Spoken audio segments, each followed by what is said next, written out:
What's going on, everyone? My name is SiahZ and welcome back to our critical damage magnetic salvo that I built. With the recent patch, I wanted to go back in and make sure that nothing was shadow nerfed and everything was working well with the Did I build. I'm happy to say that we've gotten way more damage out of the build now, being able to hit 90 million damage on a single hit with magnetic salvo, being able to one-shot all pinnacle bosses and even two-player co-op plus 4 level pinnacle bosses.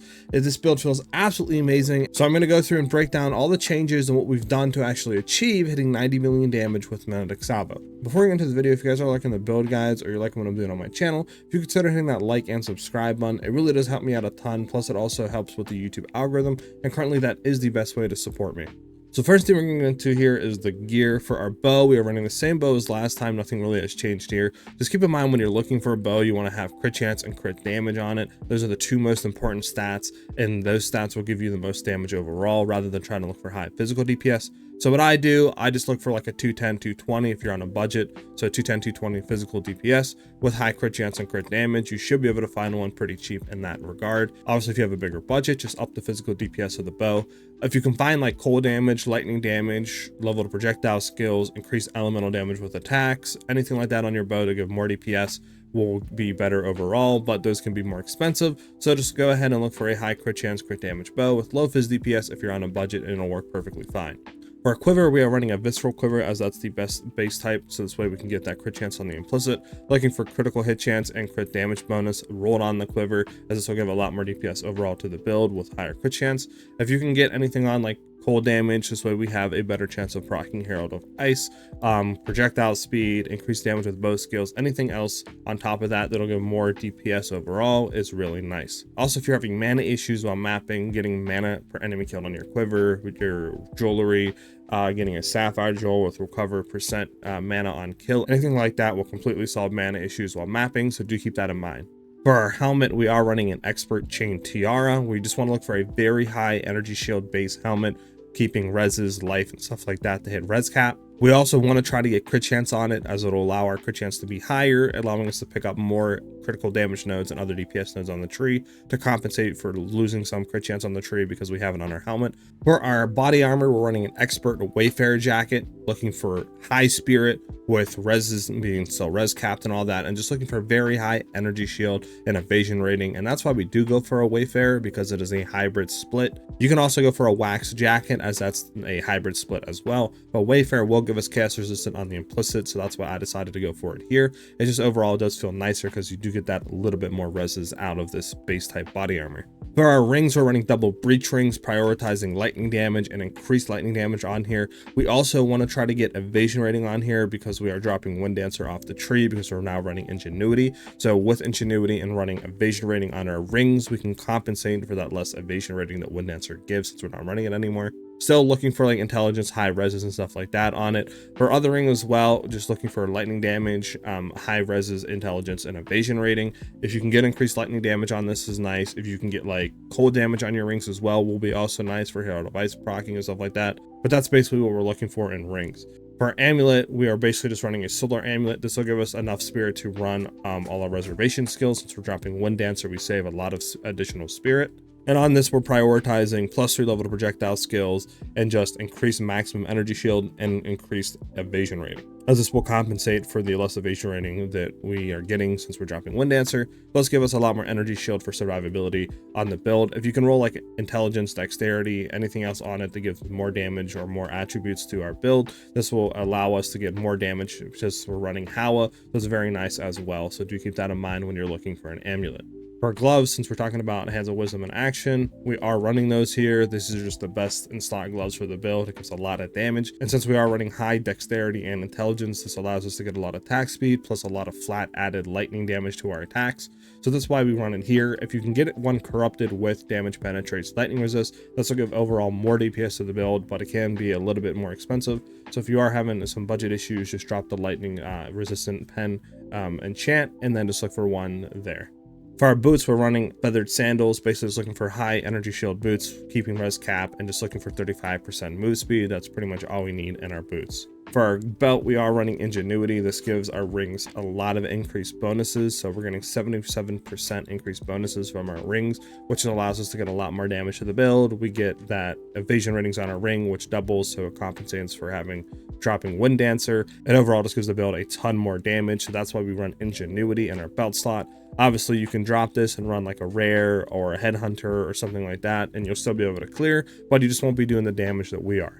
For our mana flask, we are running a Melting Maelstrom Ultimate Mana Flask. This is a unique one that basically just allows us to pop the mana flask when we're out of mana and it'll instantly refill it. So this way we can basically fully have uptime on our Magnetic Salvo and other stuff like that, and not really have to worry about mana issues at all. But it's not needed for the build. You can just run a normal mana flask. And I also do have a budget variation of this build out. So for those of you that are wondering and are trying to play on a lower budget, like a 7 to 8 div budget, there is a video for those that you guys can check out on my channel and follow that until you get currency to upgrade into higher tier versions like this one you're seeing here. For our back bar, we're still just running a Widow Hail with 270% increased bonuses gained from equipped quiver with just a +2 level to all projectile skills. So this way we can give more levels into our Bone Storm. We're going to throw Bone Storm on weapon set 2, and we're going to throw every other skill on weapon set 1. Now we're going to get into the gems. We're going to be covering the boss gems first, and then we'll be going into what you need to swap into Lightning Arrow for mapping. So we're running Magnetic Salvo. Try to get this highest level as possible. If you can get one corrupt with +1 levels is nice. Also, quality adds a lot of damage to the skill, so do keep that in mind. We want to have max quality there. We're running Close Combat on it because this gives a lot more damage actually than running Super Critical. So we actually are dropping that. We get tons more crit chance to the skill now. Plus, this does add overall more DPS than the increased crit damage Super Critical is giving. So that's why we run this here.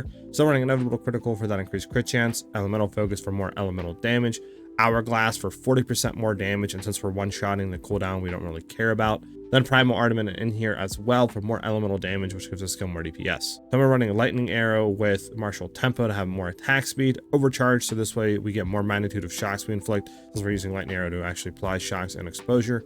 Lasting Shock to have more duration of shocks we inflict with Lightning Exposure, so we can inflict it, since the Lightning Arrow is our main way of doing that. And then Conduction to have a better chance to shock the enemy, so this way we're not wasting time trying to set it up. Then we're running Bone Storm again, try to get this highest level as possible. You want to try to get this corrupted with +1 levels and have more cast speed to it, so this way we can throw it out quicker and charge it up faster. Go with Ricochet, so this way any projectiles we miss that hits terrain has a chance to come back and hit the enemy. With Life Taps, this way we can use it with life instead of mana, so this way we don't use an absurd amount of it. Arcane Tempo to have more cast speed, so we can charge it quicker. Then Physical Mastery into it, so this way it gets another level. Then we're running Lightning Rod with concentrated effects, this way it'll have more area damage. Scatter Shots, this way we throw more projectiles down so we can get that max 20 faster. Lightning Pence, this way it'll penetrate that lightning resistance when the projectiles explode. And then we throw Heft in here so we get a little bit more damage into our rods. Then we get into our reservation skills. We're running Grim Feast, so this way once we kill enemies we can pick remnants up to overcharge our energy shields, basically get 2x of what we're running. Then we have Clarity in here to get a little bit more mana regen. Then we are running Herald of Ice, again highest level as possible with quality is nice on this. Going for Lightning Infusion, so this way it'll get lightning damage on it. With Enervate, so this way it'll get more lightning damage whenever we kill a shocked enemy with it. And we do this because Herald of Ice can't freeze, but it can shock. So this way it'll allow it to proc and kind of loop into Herald of Thunder. And then we run some cold stuff, so this way Herald of Thunder can freeze when we proc the lightning bolts. So it'll chain into Herald of Ice. But then we're running on Herald of Ice Cold Penetration to have more cold pen once the explosions actually proc with Herald of Ice for clear. And then Magnified Effect to have more area on it, so this way we can achieve those screen wide chain clears. And into Herald of Thunder, we want to have this highest level as possible as well with quality, going into Cold Infusion to get more cold damage. So this way it can freeze. With Ice Bite again to have more cold damage. Glaciation to have more freeze build up, so we have a better chance of freezing when the lightning bolts actually get called down on enemies. And then just Lightning Mastery for another level into the skill. Then we're running Cast on Shock in here. The level on this or quality doesn't matter. I actually don't run quality, so this way we don't overproc the Eye of Winter. Going with Eye of Winter, lowest level as possible. And Voltaic Mark in here, so this way we can free up and actually get another slot so we can run Conductivity. With Inspiration to have less cost to trigger the skills, and Impetus to have an increased energy. Also make sure you have Voltaic Mark highest level as possible with quality as well, as this will increase the magnitude of shocks we inflict on enemies. Then we're running Conductivity, go highest level with quality as well. Conductivity basically just reduces lightning resist, so that's why we run it. With Heightened Curse to have increased effects, so it'll lower the lightning resist even further. Cursed Ground to turn it into an AoE duration, and then Persistence to have more skill effect on conductivity. Now we can get into the clear spec of Lightning Arrow. So you're going to go throw Long Shot into Lightning Arrow, throw Ambush into Lightning Arrow, throw Primal Ardament into Lightning Arrow. Then we're going to grab Heft of our Rods and throw that into Lightning Arrow. And then there you go. That is the full setup for Lightning Arrow if we're clearing and going through maps. Now we can get into the tree. So for Ascendancy, we're still taking Point Blank because we're going to be right against the boss, so it does more damage with Magnetic Salvo. Taking Endless Munitions so we can fire an additional projectile. We're taking Gathering Wind so we can gain Tailwind. Then Wind Ward to gain 3% less damage per Tailwind stack, which is 30% less damage for the first hit taken, which adds a lot of survivability to the build. Now we can get into the tree. So there has been some changes. So we're still taking Vile Wounds to get increased damage with hits against enemies with ailments, which we always have inflicted. Still taking the Master Fletching Node. This is just too good to pass up on. Still coming down and taking Cook, since we do have the unique Mana Flask that always is active and doesn't stop when our mana is filled, so we can take full effect of that for free 50% crit damage. We're going to come down and still take Stand and Deliver for that increased crit damage and damage against enemies once within 2 meters, which, like I said, since we're always smack against the boss, we get full advantage of Stand and Deliver.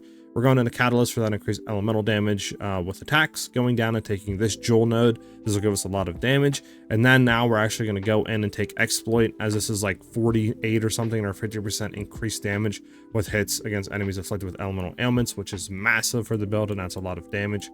We're going to come down and we're taking Maiming Strike to gain that increased attack damage and chance to maim on hit. Then we're going to take this Jewel node, and I'll get into all the jewels after we do the passive tree. Going in and still taking Acceleration for that move speed and skill speed. Coming in and still taking Sniper into the bow cluster, because this gives a lot of crit chance on our arrows, specifically for Lightning Arrow to have a lot higher crit chance for clearing with Feathered Fletching, so this way our projectile speed will basically act as increased damage with bow skills. Also, if you don't have projectile speed, you could drop Feathered Fletching and free 2 points up on the tree to put somewhere else. Still coming up and taking the full crit cluster up here with Heartbreaking for increased critical damage bonus, and that strength is nice. Hard Stopping again is increased crit chance and intelligence, which is really nice. And then Struck Through is 1% more crit chance to the base, which is huge. So it's taking Coming Calamity because we're going to get 50% increased cold and lightning damage. And then we'll take this Jewel Socket and then we go back down. From here, we're going to go into Escape Velocity, which is increased in move speed and evasion rating, which is nice. Then we go up into this Jewel Cluster. We're going to go up and go to the left to take Falcon Technique. Since we have a lot of dex, that's a lot of attack speed we're gaining. We're going to go to the right and we're taking Enhanced Reflexes. That increased evasion rating and dex percentage increase is very nice. We're going to be dropping Beastal Skin, so this way we get those points, and that's how we were able to take the full Exploit tree.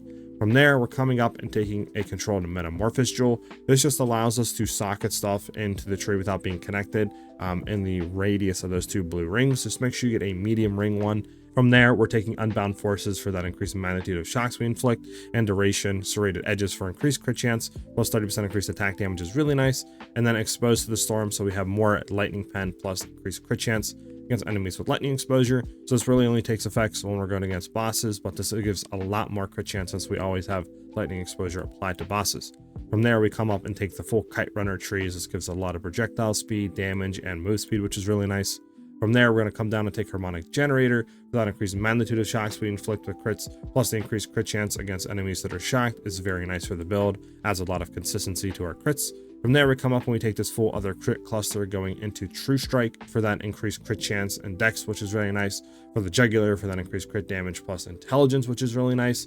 And then coming in and we take all 3 of these into Deadly Force, because Deadly Force gives us a lot of increased damage. If we've done a crit recently, up to, I'm pretty sure, full stack with those 3 nodes, is 70% increased damage, which is insane, as a lot of DPS of the build. Plus that 12% increased crit chance is really nice. And then we're going to take these 2 points going up into the Jewel Socket to get, so we can place a Jewel in there. Again, I'll get into the jewels after the tree. From there, we come in into Spectral Ward, which adds a lot of increased maximum energy shield for evasion rating on our body armor, plus the nodes leading up to its increased evasion rating and max energy shield. And that's how we achieve a really good overall ES with a good chance to evade. From there, we're going to come in and take this last Jewel Socket, and that's basically the full tree covered. For jewels, we're looking just for emeralds, looking for crit chance and crit damage rolled onto it. Now, obviously that can be expensive, so I would just roll crit damage and drop the crit chance, looking for projectile damage, elemental damage, attack damage, something that'll give more damage on top of that. From there, we are running a time loss one, but you can roll a just really good emerald here and it'll still be just as good. Let's just have this one with crit chance, crit damage rolled onto it, and increased damage with bows, which adds a lot of stuff to the small passives and notables. So overall gives a lot more crit chance, crit damage. From there, we come down into this, which is a controlled metamorphosis. And like I said, make sure you get one with a medium ring. This just allows us to basically allocate points in the middle of these two blue circles. And that's why we need a medium ring range. This way we can get unbound forces, serrated edges, and exposed to the storm. From there, the only other really two unique ones we have are Megalomaniac Jewel.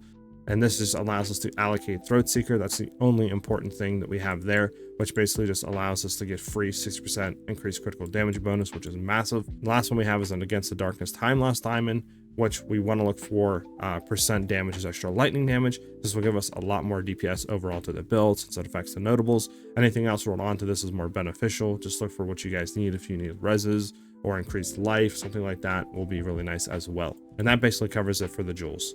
That's it for this build guide video. I hope you guys did enjoy the video, and if you are liking the stuff that I'm doing on my channel, if you consider hitting that like and subscribe button, it definitely helps the video out and with the YouTube algorithm. And like I said earlier, that is the best way to support me. But that's it. I hope you guys have a great rest of your day or night, depending on when you're watching this video, and I'll see you guys in the next one. Peace.